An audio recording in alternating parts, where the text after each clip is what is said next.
Salut tout le monde. Aujourd'hui est un nouveau jour.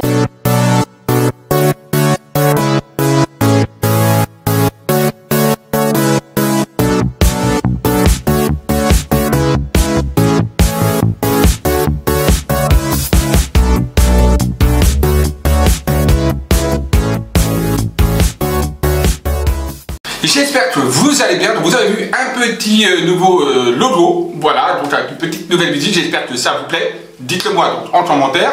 Aujourd'hui, donc, on va regarder les méthodes de tirage de cartes. Donc, on va regarder différentes méthodes, tout simplement. Donc, j'ai fait des tutos sur les oracles avec leur interprétation.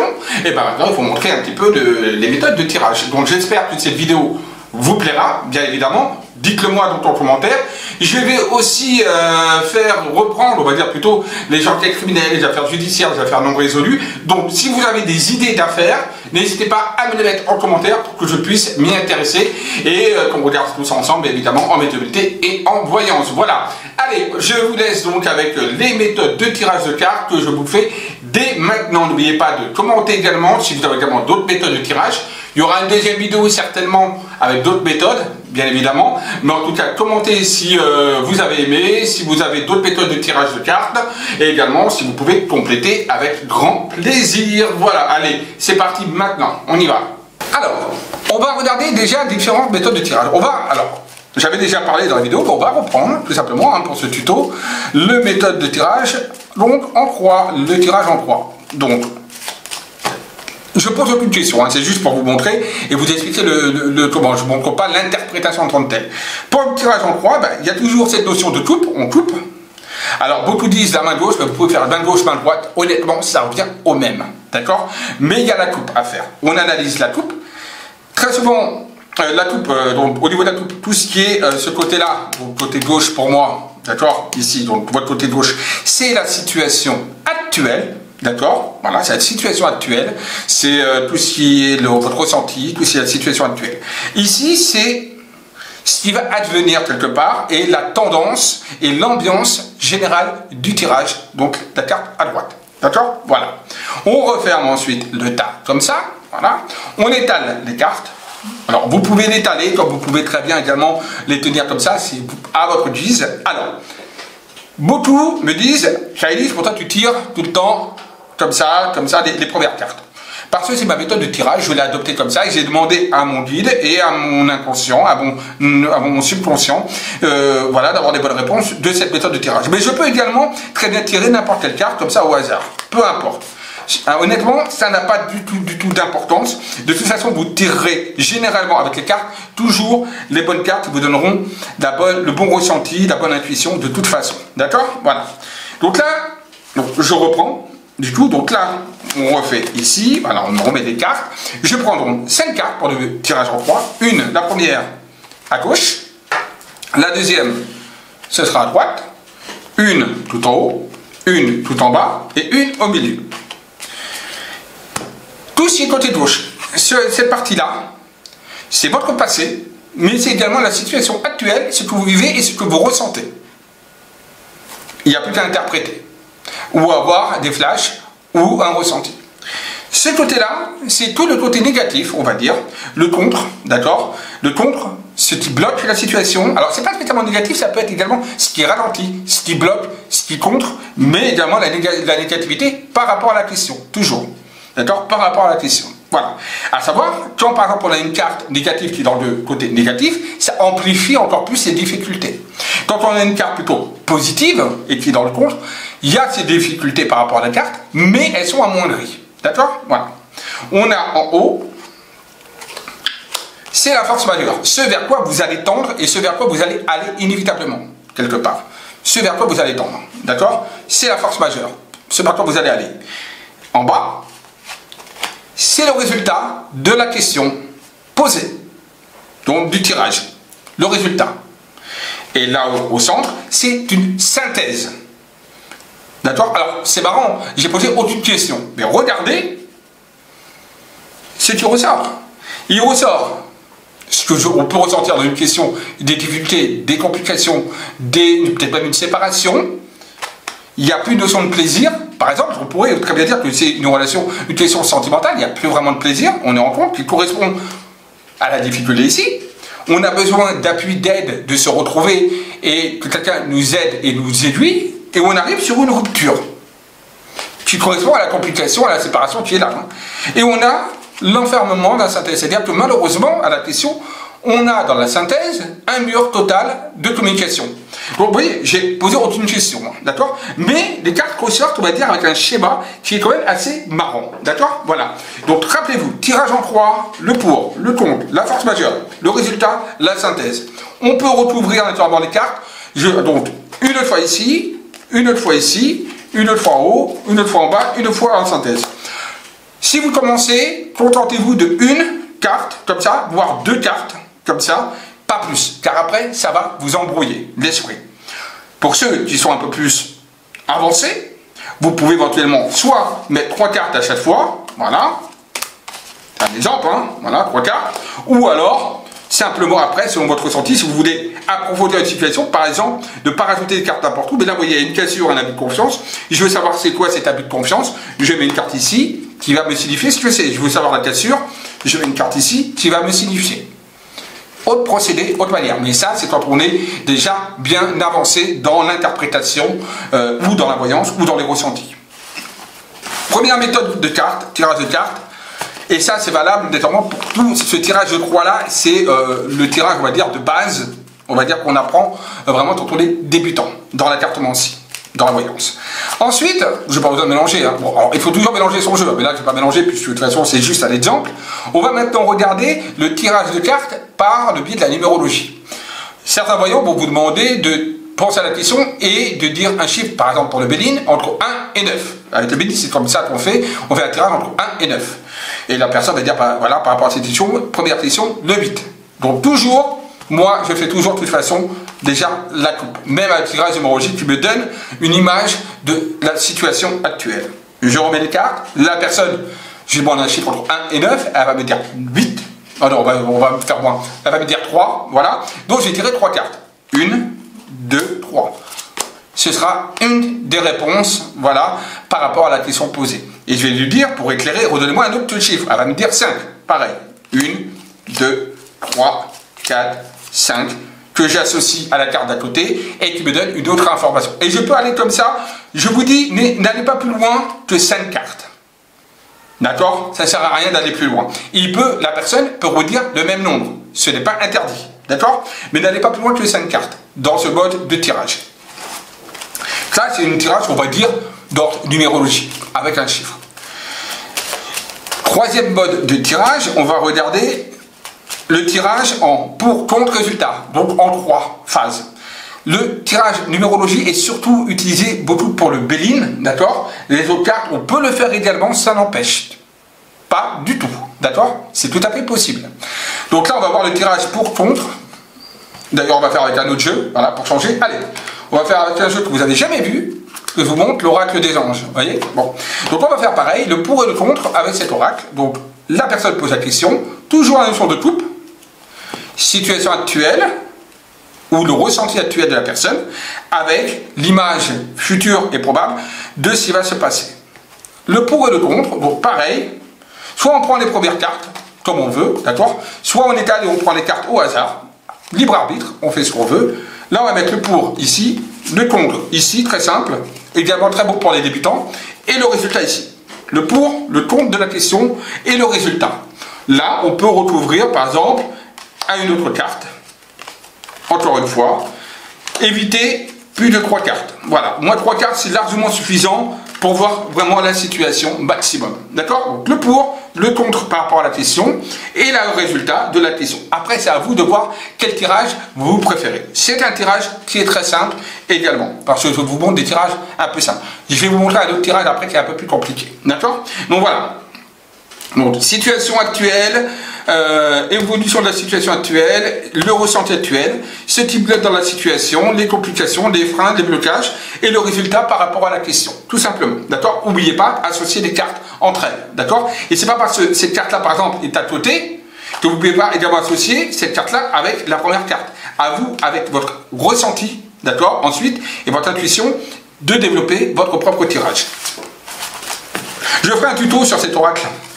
si vous voulez. Il y en a certains qui doivent le connaître, certainement. Alors, on va mettre une autre méthode de tirage également. Donc là, on a vu donc en croix, on a vu système numérologie. Là, pareil, on peut également numérologie de carte 1 à 9. Exactement la même façon. Hein, d'accord? Et en croix, pareil, la même façon, ça ne change pas. Donc on a vu 3 méthodes de tirage. On va en voir une 4e méthode de tirage. On va aligner comme ça 5 cartes et 5 cartes. Par exemple, pour question posée, toujours la fameuse coupe. Et ça ne change pas, quelles que soient les cartes, même avec le tarot. C'est le même procédé. On va mettre donc 5 cartes, encore une fois, soit une comme ça, donc voilà, ça c'est au bon vouloir des personnes.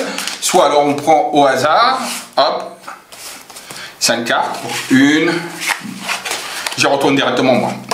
5 cartes, voilà. Voilà, on est sur 5 cartes. Et de là, ben, vous décrivez votre petite histoire par rapport à la question posée. Alors, certains voient ça, ces 2 cartes-là comme étant le présent et le passé. Là, on va dire comme on va dire le futur très proche, et là le futur éloigné. D'accord? Voilà. Ensuite, on peut être vraiment... Alors, il y en a certains qui procèdent, comme j'avais dit, hein, donc le passé, présent proche, futur très proche, et là, le futur est plus éloigné, mais on peut également, tout simplement, lire les cartes comme ça, en laissant passer l'intuition, et que cette carte-là fasse partie d'abord du présent. Après, n'oubliez pas, il faut faire son intuition, son ressenti. Et on peut recouvrir, encore, 5 cartes dessus, voilà, n'importe lesquelles, hein, peu importe, voilà, et mettre en corrélation les différentes cartes. Voilà, et toujours les mêmes procédés, d'accord? Bien sûr, plus les cartes sont ici, dans cette roche-là, plus ça va dans le futur, d'accord? Plus les cartes sont là, plus ça c'est le passé, le présent, etc. D'accord? Donc naturellement, si par exemple on a des cartes qui sont plus éloignées, on dira que c'est un futur plus éloigné. Et donc on interprète les cartes un petit peu l'une sur l'autre, tout simplement, et l'une à côté de l'autre aussi. Voilà, et on raconte son histoire. Donc là, c'est déjà un peu plus compliqué comme mode de tirage, parce que là, ça demande beaucoup plus de ressenti, d'intuition, de flash véritablement visuel. D'accord? Donc là, c'est plus trop de la cartomancie, on arrive déjà dans un contexte et une situation où on doit utiliser vraiment, on doit vraiment se mettre en mode voyance, canalisation pour recevoir des messages visuels ou auditifs et ressenti intérieur, intuition. D'accord? Voilà. Là, on est déjà quand même encore un peu dans la cartomancie, mais on rentre déjà beaucoup plus dans la voyance, d'accord? Par rapport aux autres méthodes où c'est pour, contre, force majeure, résultat et synthèse, ou alors le pour, le contre et le résultat, ou les tirages à une carte, numérologie, où là, on peut vraiment interpréter la carte. Là, on est déjà beaucoup moins dans une interprétation de carte. Mais il y a quand même également cette possibilité d'interpréter les cartes. Mais on arrive déjà à un stade un peu plus avancé. Autre possibilité également, c'est le tirage à une carte. Donc, par exemple, quelqu'un va poser une question, toujours pour moi. Après, vous êtes libre de ne pas faire de coupe. Hein. Et moi, toujours, je fais la coupe. Je fais la coupe, voilà. J'ai à peu près déjà l'idée de ce que va être par rapport à la coupe, la réponse. Et la personne demande la question, et je réponds à une carte. Une seule carte sera la réponse. Tirage à une carte. Très facile, interprétation très facile. Encore une fois, ça peut être la première carte tirée, comme ça peut être... au hasard, une carte comme ça, voilà, comme ça peut être également une carte également en, bon, par rapport à votre question, donnez-moi un chiffre entre 1 et 9. Allez, 4, 1, 2, 3, 4. Réponse à la question en une carte. Point, on s'arrête là. Là, par exemple, ça tombe bien, je ne voulais pas, mais ça tombe très bien. C'est ce que je voulais, pardon, et ça tombe très bien. Il y a la carte du message. Bon, ah ouais, mais ça veut dire quoi? Positif, négatif? Donc on peut reposer deux questions. Par rapport à cette carte, par exemple, est-ce qu'on peut m'aiguiller si la réponse sera plutôt positive ou négative? Et on retire une autre carte qui correspondra à cette carte-là. On a le droit. Quand vraiment une carte n'explique pas véritablement ou ne répond pas vraiment à la question. Comme là. Donc les nouvelles, les messages, par exemple là sur le terme des pouvoirs, voudra dire quelque chose de spécial. D'accord? Et on peut recommencer une autre fois encore pour éclairer la question. Honnêtement, arrêtez-vous au moins à la 3 cartes. Ça ne sert à rien. On peut arrêter à une 4e carte pour éclaircir encore la question sur la chance. Vous voyez? Mais honnêtement, ça ne sert à rien d'aller plus loin. Normalement, c'est tirage à une carte. Ça doit directement vous dire la réponse oui, non. Très souvent, c'est dans le oui ou non. Il y a également un autre tirage, une autre méthode de tirage. D'accord? Quand on met le pour, le contre et le résultat, il y a également le tirage du oui et du non, qui répondra à une question simple. Exemple, tirage, vais-je me marier? Oui ou non? On va pas vous on peut pas savoir autre chose, on veut juste savoir si je vais me marier.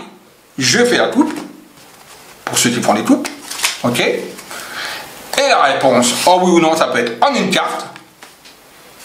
Bon, là, il y a le choix. On a le droit. Donc là, il y a une décision à prendre. Ça par rapport à la question que là j'ai demandé, par exemple, une décision à prendre, mais ça ne me dit pas la décision. Donc ça ne va pas me dire le oui ou le non véritable. Donc je peux ressaisir une autre carte.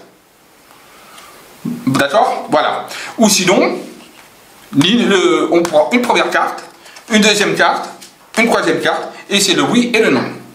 Qui correspond au pour et contre, hein, de toute façon. Voilà, à peu près la même méthode. Voilà. Mais c'est pour une réponse en oui et non. Voilà, point.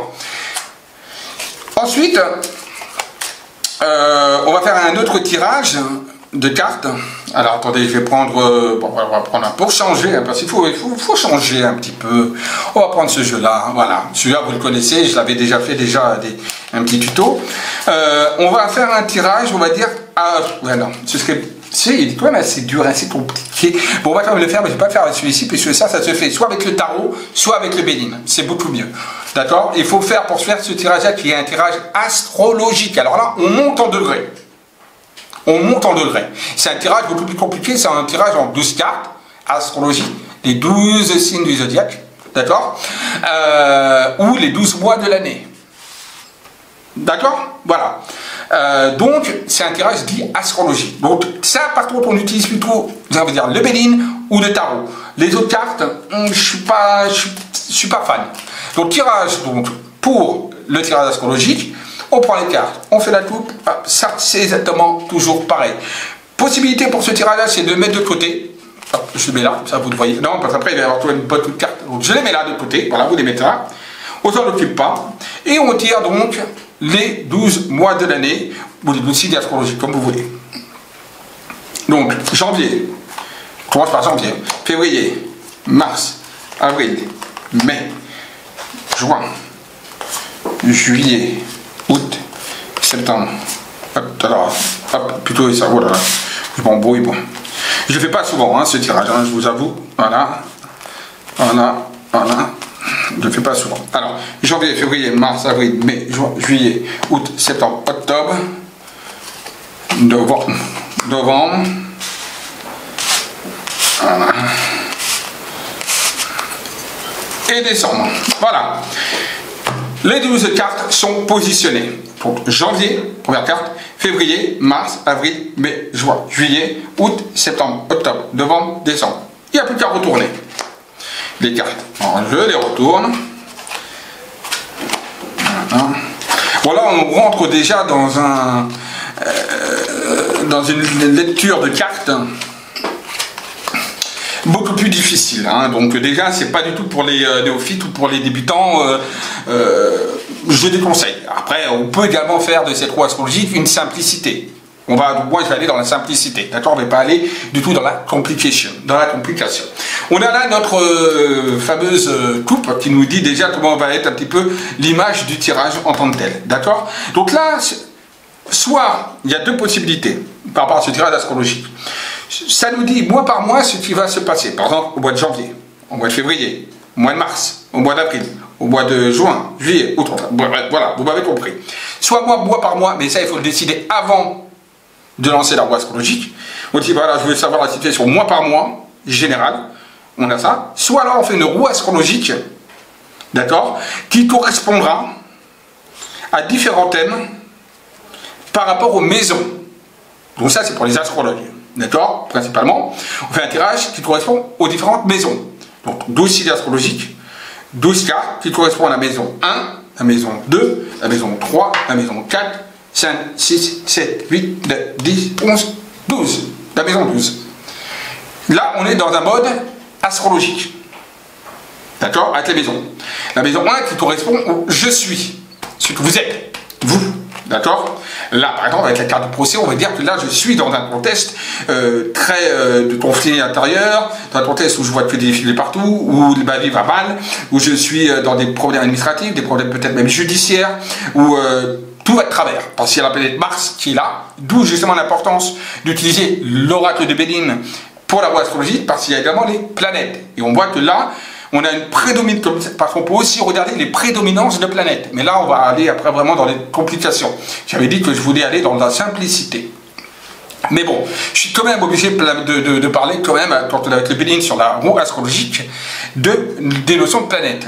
Donc, on voit qu'il faut voir l'ensemble. Déjà, quel va être, on va dire, l'ensemble des planètes qui est prédominante. Là, on voit que c'est pas si négatif, parce qu'on a seulement combien de cartes, on va dire négatives. On en a une avec Mars, deux avec Mars, on a deux Mars, on a une planète qui est lunaire, mais tout le reste sont des planètes, et on a aussi à la toupe deux cartes un petit peu négatives. Mais généralement, on a quand même un tirage plutôt sympathique avec Jupiter, avec Mercure, avec le Soleil et avec Vénus. Donc on est plutôt dans un contexte de tirage positif. Boum, d'emblée, on a un petit peu une cartographie par rapport aux planètes. Voilà pourquoi c'est important de jouer avec le Béline pour la roue astrologique, quand on joue avec les maisons, surtout. D'accord? Et aussi avec le mois. Par exemple, on peut dire que le mois de janvier, là, si on utilise avec le mois, on va dire que le mois de janvier, ce sera un mois un petit peu compliqué. Au mois de février, on est dans un mois qui est plutôt sympathique, puisqu'on a quand même Jupiter. Donc, c'est quand même la planète de la chance. Au mois de mars, on sera plus dans un contexte sentimental, lié à la liberté sentimentale, aux émotions sympathiques. Bref. Donc, voilà pour la notion de planète est importante. On a une cartographie des planètes, c'est un tirage qui est plutôt positif. Ensuite, maison 1, comme je dis, si on va d'un point de vue astrologique, c'est le « je suis maintenant » tel que je me positionne. Maison 2, qui représente les finances. C'est la maison des finances. Voyez? Voilà. Et ainsi de suite. Alors, je vous amène à regarder un petit peu sur Internet, parce que je ne vais pas tout décrire, ça va prendre énormément de temps, toutes les différentes maisons. D'accord? Par exemple, la 12, c'est la maison, on va dire, un petit peu de la fatalité quelque part, donc de la vie en général, de la fatalité et aussi de la santé, par exemple. Là, c'est la maison 1, 2, 3, 4, 5, 6, 7. La maison 7, c'est tout ce qui est lié donc au sentimental, mais vraiment de couple en tant que tel. Voilà, bon, vous regardez, là, c'est la carte numéro 1, 2, 3 qui est liée plus au contexte professionnel. Bon, bref, vous avez différentes maisons qui correspondent à différents domaines. Et il n'y a plus qu'à faire l'interprétation. Alors, quand vous commencez, prenez une carte. Après, vous pourrez éventuellement recouvrir les cartes ou seulement recouvrir les cartes qui vous semblent un petit peu négatives et que vous voulez avoir des éclaircissements. Par exemple, la 12, le despotisme. J'ai envie de savoir. Et bien, je vais faire une carte dessus. Voilà. D'accord? Donc, ce tirage astrologique peut être soit un tirage pour savoir mois par mois ce qui va se passer, toujours avec la notion également de planète, pour pouvoir un peu s'en rendre compte, et également ensuite l'interprétation des cartes, ou alors savoir par rapport donc sur les 12 mois à venir, tout simplement, dans chaque maison, dont on n'a pas vu astrologie, dans chaque maison, ce qui va se passer dans chaque maison. Tous les financiers, professionnels, sentimental, des voyages, des amis, aux côtés de la maladie, de la vie en général, au niveau karma de vie, au niveau également amitié, relations, au niveau psychologique, au niveau spirituel, la maison également, voilà, par rapport aux différentes maisons. Voilà, donc là on a vu différents tirages, je vais m'arrêter là pour le moment parce que je ne vais pas trop vous bourrer le crâne sur tous les tirages, donc entraînez-vous déjà sur ces tirages-là, je crois qu'on en a vu 4 ou 5, d'accord? En sachant qu'il y en a 2 qui sont dans le degré supérieur, enfin supérieur, un peu plus difficile on va dire, et je ferai une autre vidéo avec d'autres tirages, donc d'autres modes de tirage. Pourquoi pas, je prendrai le tarot également pour vous montrer. Il y aura la 3 celtique, etc. Donc d'autres formes de tirage, d'accord? Donc encore une fois, qui seront, j'essaierai de trouver des tirages faciles et des tirages plus difficiles. Par exemple, la 3 celtique est considérée comme un tirage un petit peu plus difficile. Enfin, on regardera tout ça et là je ferai donc dans cela avec le tarot. Ça me permettra également de vous montrer le tarot que j'ai et puis je vous ferai aussi des tutos bien évidemment. Ok? Voilà, j'espère que cette vidéo vous aura plu. Un petit pouce en haut, ça fait toujours plaisir, bien évidemment. Je vous dis à très vite. Prenez soin de vous. Bisous à tous. Au revoir et à très vite.